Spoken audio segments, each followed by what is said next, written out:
not seen Michael Sanders throw live, and that's all I'm coming down the ramp to do tonight.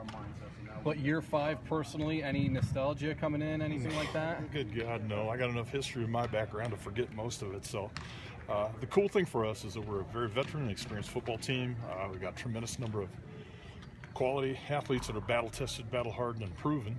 We also have a lot of young guys that are extremely athletic and need to show that they can play at the pace we're used to. You said you want to watch Michael Sanders throw the ball. So do you know what you have until you get him in camp? Nope. I won't know it. Well, that's just the first part of what we're looking for from him. The second part is being able to grasp what we're trying to teach him and apply it as quickly as possible. And how quickly does that need to happen? Well, I'm in no hurry. We're replacing 2 very, very good quarterbacks in Kevin Yost and Justin Arias. 2 guys who are very similar to Michael. They're both junior college experienced guys who came in and right away grasped the nuances of what we were doing, and we expect the same thing from Michael. 3 preseason All-Americans coming in. Does that mean anything to this team? Not a bit. Nothing. We have not hung a banner as a championship, and we have not gotten a ring as a conference champion. So all that stuff is great. It's good for our program. It's good for the window dressing.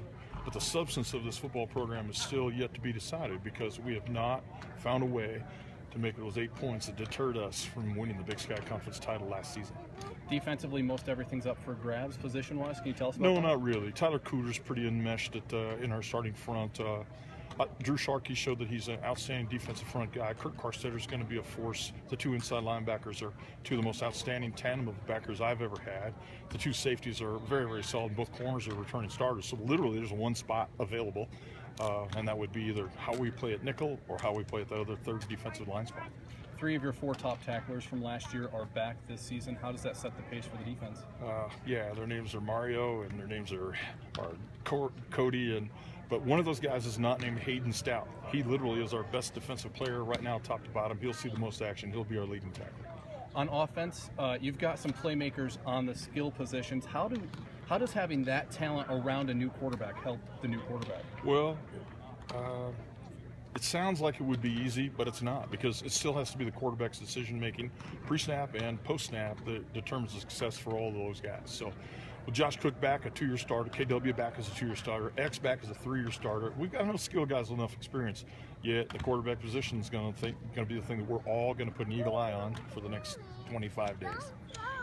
Idaho kids. Tell me about your Idaho kids. You had more Idaho kids on the preseason list than any other team for their home state. Well, we're very proud of what we're able to accomplish here in eastern Idaho. Neither Boise State nor the University of Idaho have a penchant for attracting kids from the state of Idaho into their program. For us, we have tried to make sure that is a great avenue for Division I college success for a lot of guys. It's cool for us that a lot of our preseason all-conference guys, 4 of the 6 guys who are all-conference, were from the state of Idaho. So we're pretty darn proud of that, and we'll see if we can continue that. Mike, how do you keep the momentum going?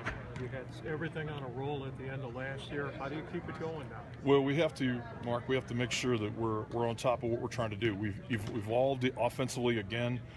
Defensively, we're in our 3rd year under Spencer Toon and what he's trying to get done.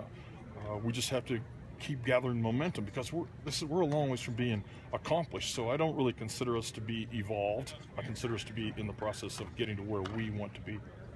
So then, Mike, over the next 3.5 weeks in fall camp, what is it that you feel you have to do? I want to see great communication by our defense. I want to see a veteran defense line up, adjust, make plays, and be awe-inspiring like we were in parts of the spring game. That last practice during spring when we played the Craig Thorpe Classic, our defense showed, especially in the 3rd and 4th quarter, what it can be. And I want us to make sure we retain that progress tonight. Tyler Cooter said that the offense has been regarded somewhat as a redheaded stepchild. Do you think that they're ready to step into the limelight and equal the offense's exploits? Yeah, they got to prove it. No question. They are the redhead stepchild. And I don't want to disparage redheads because Travis Luley was one of the best redheaded kids I ever had. But, yeah, defense has not been good here. Not when I was a coordinator, and we haven't been great yet defensively with Spencer running our defense. Our defense has got to vastly improve if we're going to contend for a conference championship. You have Zach Johnson as your punter as well as your place kicker. Is he the redshirt sophomore? How's he ready for that role? Well, we're going to have to wait and see. Losing Sean Cheney this summer to an Achilles injury, it's tough. He might be back later on in the season. We'll be back to a traditional punt.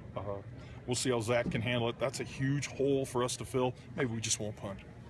Last year when you guys were asking all those questions and you were talking about me or one guy, I was just saying, no, it's all about all of us. And out of all those questions of our success last season came the concept that this is not just about Mike Kramer or our coaching staff or our individual players. It's all about all of us. And I don't just mean the players on the field. I mean all of our support people. I mean all of our trainers, all of our radio guys, everybody that's been involved now gets to go on this ride with us hopefully for a long time. Why is it important for you to emphasize that?